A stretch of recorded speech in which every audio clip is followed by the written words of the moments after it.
অনেক জায়গায় গেছি, অনেক জায়গায় কথা কইছি, নিজের জায়গায় এই একটা শুনতে বাইরে গেছে। এ ভাইয়া মোবাইলে নাম দিন। আর নিজের বইটা দেখে শক্তি বাড়ছে না।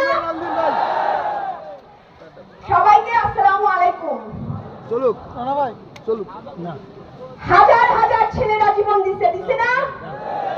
এই সরকার সেই রক্তের উপর দাঁড়িয়ে আছে, অথচ এখন তারা সংস্কারের কথা আর বলে না। এই যে বরিশালের দেয়ালে দেয়ালে গ্রাফিতিতে লেখা ছিল সংস্কারের কথা, রক্ত দিয়ে আমাদের ভাইরা সেই সংস্কারের কথা লিখে গেছে। এখন সংসদে দাঁড়িয়ে সালাউদ্দিন সাহেব বলে যে নির্বাচনের জন্য আপোষ করে তখন জুলাই সনদের কথা বলছি। হ্যাঁ, কত বড় মুনাফিক, কত বড় বেঈমান হইলে এই ধরনের কথা বলতে পারে?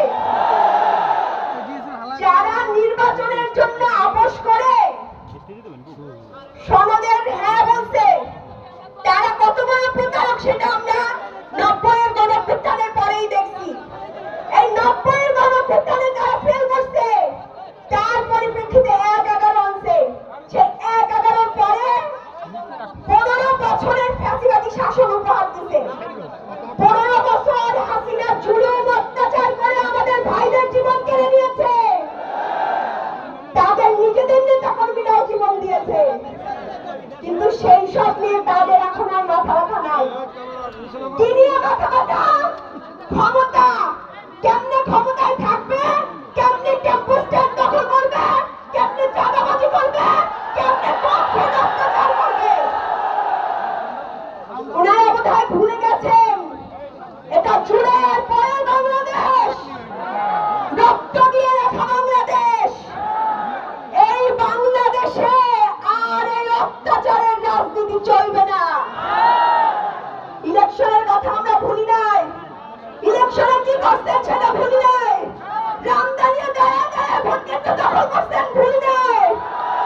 কেন মেনে নিচ্ছি জানেন? আপনাদের আমরা মেনে নিচ্ছি শুধুমাত্র দেশের স্থিতিশীলতার স্বার্থে। কিন্তু শহীদের রক্তের সাথে বেইমানি করবেন, জুলাই সনদের সাথে বেইমানি করবেন, গণভোটের সাথে বেইমানি করবেন, সেইটা বাংলাদেশের জনগণ মেনে নিবে না। 70% মানুষ জুলাই সনদে 70%